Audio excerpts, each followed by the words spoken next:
Bismillahirrahmanirrahim. Assalamualaikum warahmatullahi wabarakatuh. Selamat bergabung kembali kepada seluruh siswa semuanya.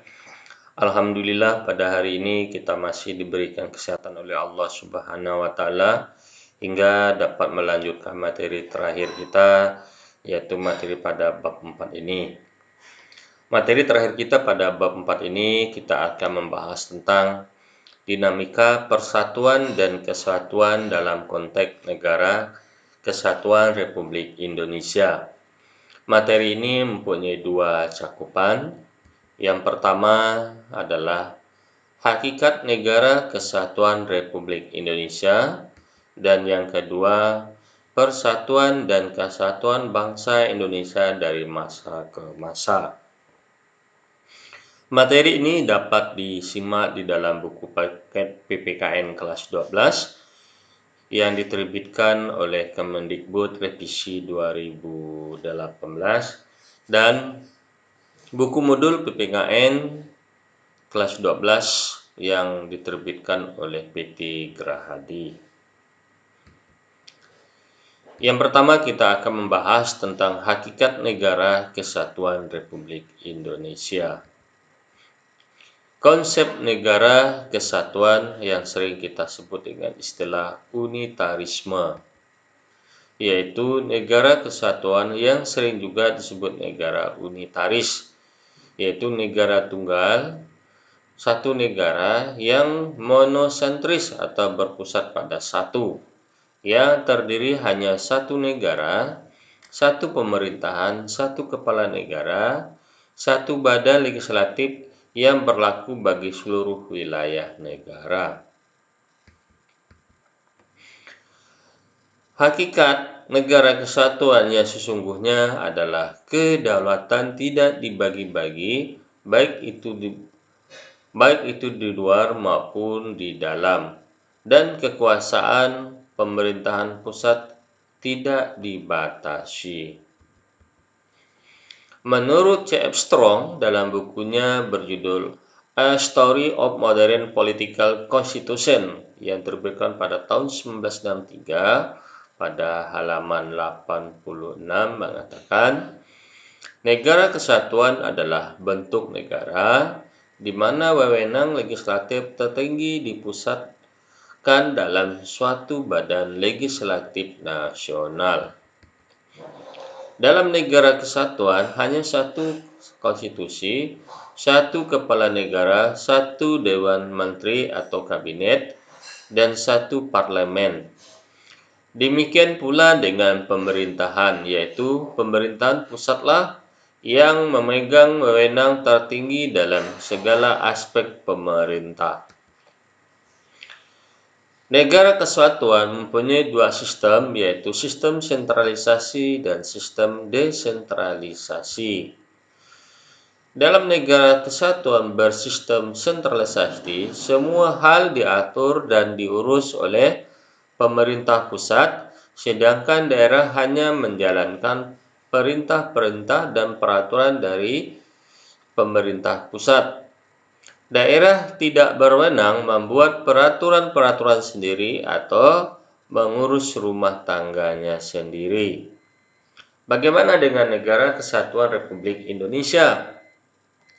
Indonesia merupakan negara kesatuan yang menganut sistem sentralisasi melalui mekanisme otonomi daerah.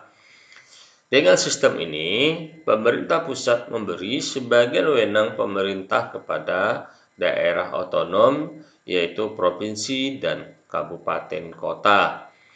Akan tetapi, ada kewenangan yang tidak diberikan kepada daerah otonom, seperti kewenangan dalam bidang politik luar negeri, agama, yudistisi atau dalam bidang hukum, pertahanan, keamanan, moneter, dan fiskal nasional. Karakteristik negara Indonesia. Di dalam Undang-Undang Dasar 1945, Pasal 25A Undang-Undang Dasar kita menentukan bahwa Negara Kesatuan Republik Indonesia adalah sebuah negara kepulauan yang bercirikan Nusantara dengan wilayah yang dibatasi batas hak-haknya yang telah ditetapkan dengan undang-undang. Istilah Nusantara dalam ketentuan tersebut dipergunakan untuk menggambarkan kesatuan wilayah, perairan, dan gugus pulau-pulau Indonesia yang terletak di antara dua samudra dan dua samudra, yaitu Samudra Pasifik dan Samudra Indonesia, serta di antara dua benua, yaitu benua Asia dan benua Australia. Kesatuan wilayah tersebut mempunyai beberapa cakupan.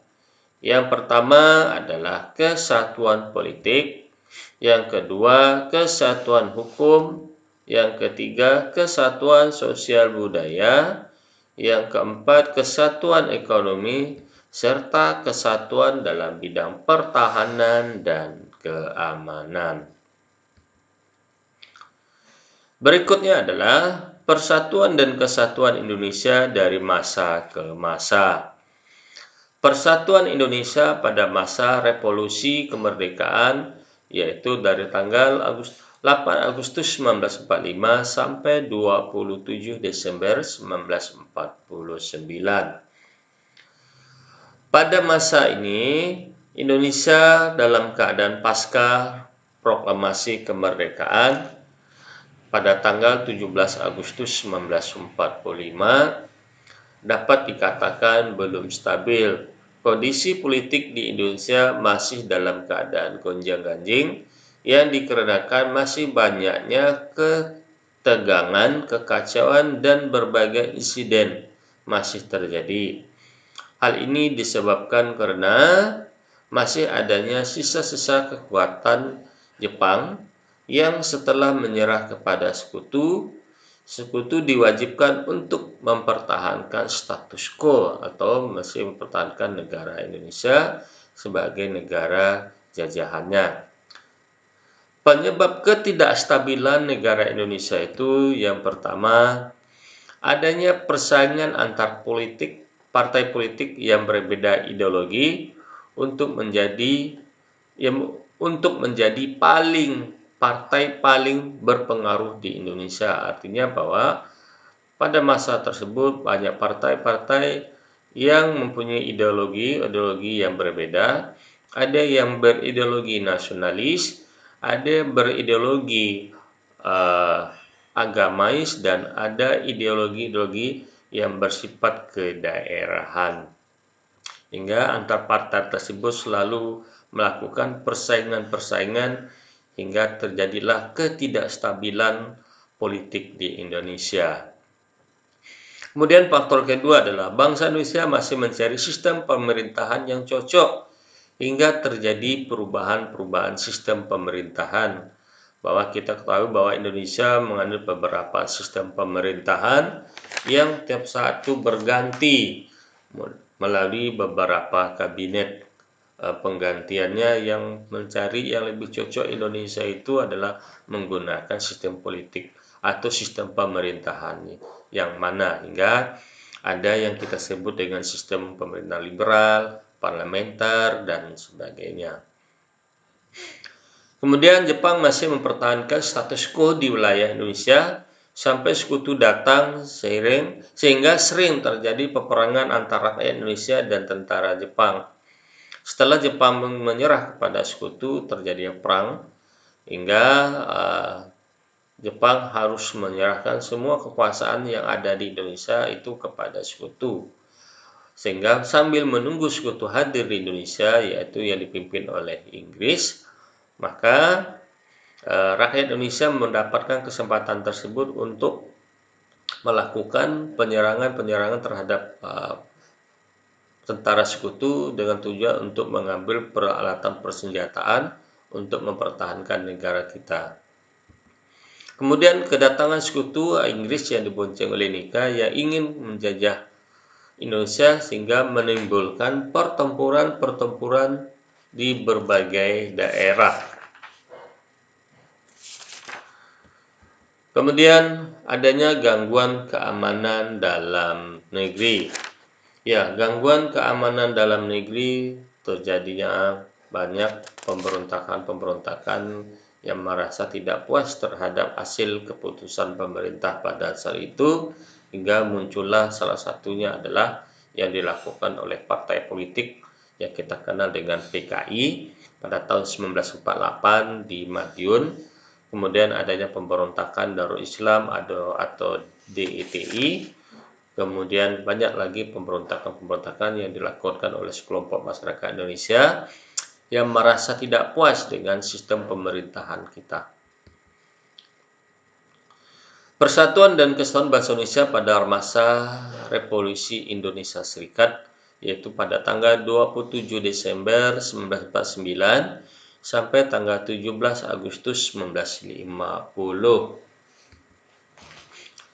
Yaitu terjadinya gerakan-gerakan yang dilakukan oleh beberapa masyarakat kita seperti Angkatan Perang Ratu Adil, kemudian terjadinya pemberontakan Republik Maluku Selatan, dan terjadinya pemberontakan Andi Ajis di Makassar.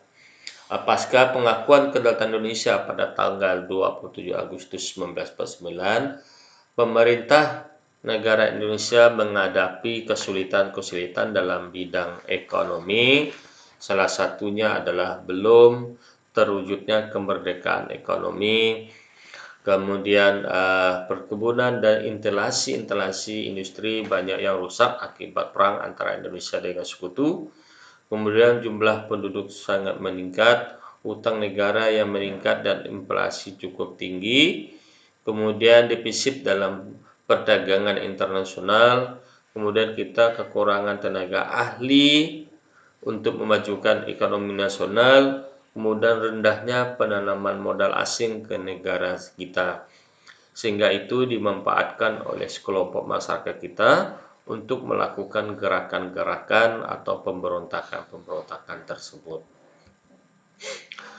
Kemudian Persatuan dan Kesatuan Indonesia pada masa demokrasi liberal pada tanggal 17 Agustus 1950 sampai dengan 5 Juli 1959. Pada masa ini Indonesia sering mengganti gonta-ganti kabinet. Dalam praktiknya sistem pemerintah parlementer terjadi tidak kesesuaian dengan negara Indonesia. Sistem pemerintah parlementer tidak memberi kemajuan baik dalam bidang ekonomi maupun dalam politik, hingga sering terjadinya penggantian kabinet-kabinet. Bahkan kabinet Indonesia terjadi sebanyak 7 kali dalam kurun waktu 50 sampai 59. Artinya dalam jangka waktu 9 tahun tersebut, negara Indonesia sudah mengganti kurang lebih 9 kali penggantian kabinet dalam menggunakan sistem demokrasi liberal atau parlementer, karena tidak adanya kepuasan dalam sistem pemerintahan tersebut. Kemudian sistem multipartai. Pada masa pemerintahan demokrasi liberal, adanya kebebasan individu untuk salah satunya adalah diberikan kebebasan kepada individu atau sekelompok masyarakat untuk mendirikan partai politik, sehingga pada saat itu terjadilah banyak partai politik. Salah satunya ada PNI, kemudian ada PKI, FPBI, Parkindo, PRS, Permai, dan KPRI. Semua partai-partai tersebut ingin berkuasa untuk menjadi presiden atau pemerintahan yang berkuasa pada masyarakat pada setelah Indonesia melaksanakan kemerdekaan. Kemudian pemilu pertama. Pada tahun 1955, pemerintah mencoba merintis menyelenggarakan pemilu dengan membentuk panitia pemilu atau yang sering disebut dengan Papilu pada tahun 1954. Kemudian baru terjadi pemilihan umum pada tahun 1955 yang dilakukan 2 tahap. Yang pertama adalah pemilu untuk memilih anggota DPR itu pada tanggal 29 September 1955. Kemudian tahap kedua itu adalah pada tanggal 15 Desember 1995 untuk memilih anggota Badan Konstituante untuk mengubah atau menetapkan Undang-Undang Dasar kita yang cocok itu yang mana. Kemudian namun telah terbentuknya Konstituante hasil pemilu pertama 1955, namun Konstituante itu melakukan kegagalan dalam membentuk Undang-Undang Dasar 1945, sehingga gesekan antar partai masih menimbulkan banyak perselisihan akibat dari multi partai tersebut. Akibat dari gesekan atau kegagalan Konstituante dalam menetapkan Undang-Undang Dasar Negara Indonesia, muncullah adanya gerakan-gerakan separatis dalam kelompok masyarakat seperti DITI, kemudian Gerakan Pemerintah Revolusioner atau PRRI dan atau Pemesta. Persatuan dan Kesatuan Bangsa Indonesia pada masa Orde Lama tahun 5 Juli 1959 sampai 11 Maret 1966. Dengan berlakunya Undang-Undang Dasar 1945 berdasarkan Dekret Presiden 5 Juli 1959, bangsa Indonesia memasuki periode demokrasi terpimpin. Berdasarkan Undang-Undang Dasar Negara Republik Indonesia, sistem pemerintahan Indonesia mengandung sistem pemerintah presidensil, tetapi dalam pelaksanaan terjadi penyimpangan atas sistem pemerintahan sebagaimana yang tercantum di dalam Undang-Undang Negara Republik Indonesia tahun 1945. Penyimpangan-penyimpangan tersebut salah satunya adalah Presiden mengangkat dirinya sebagai presiden seumur hidup, kemudian MPRS menetapkan pidato presiden yang berjudul Penemuan Kembali Republik Kita sebagai garis besar haluan negara yang ditetapkan. Hal ini bertentangan dengan ketentuan Undang-Undang Dasar Negara Republik Indonesia. Kemudian Persatuan dan Kesatuan pada masa Orde Baru yaitu 11 Maret 1966 sehingga sampailah dengan 21 Mei 1998.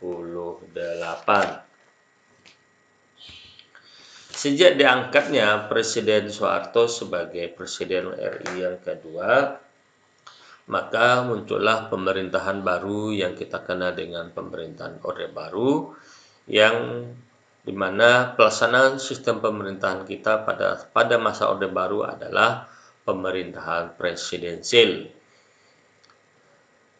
Yang pertama adalah mekanisme kenegaraan pada masa Orde Baru, di mana diadakannya pemilu untuk memilih anggota MPR, DPR, DPRD tingkat 1, DPRD tingkat 2. Kemudian anggota DPR terdiri dari MPR, utusan daerah, dan golongan. Presiden membentuk kabinet atau menteri-menteri yang bertanggung jawab langsung kepada Presiden. Presiden adalah mandataris MPR dan bertanggung jawab kepada MPR, sedangkan DPR menyampaikan laporan pertanggungjawaban setiap akhir kepada MPR. DPR hanya bertugas untuk mengawasi jalannya pemerintahan dengan Presiden untuk membentuk suatu peraturan perundang-undangan. Namun pada masa Orde Baru ini terjadilah penyimpangan-penyimpangan terhadap peraturan atau terhadap Undang-Undang Dasar 45.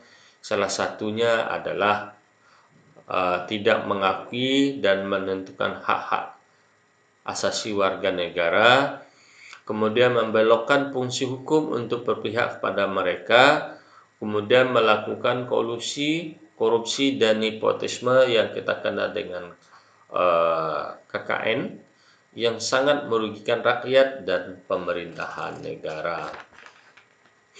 Akibat dari penyimpangan yang dilakukan pada masa Orde Baru terhadap Undang-Undang Dasar Negara Indonesia, maka muncullah penyimpangan-penyimpangan tersebut salah satunya adalah tidak efektifnya hukum dan merosotnya kewibawaan hukum negara, kemudian tidak terjadinya perbuatan kekuasaan, sikap melawan anarkis dan main hakim sendiri semakin meningkat.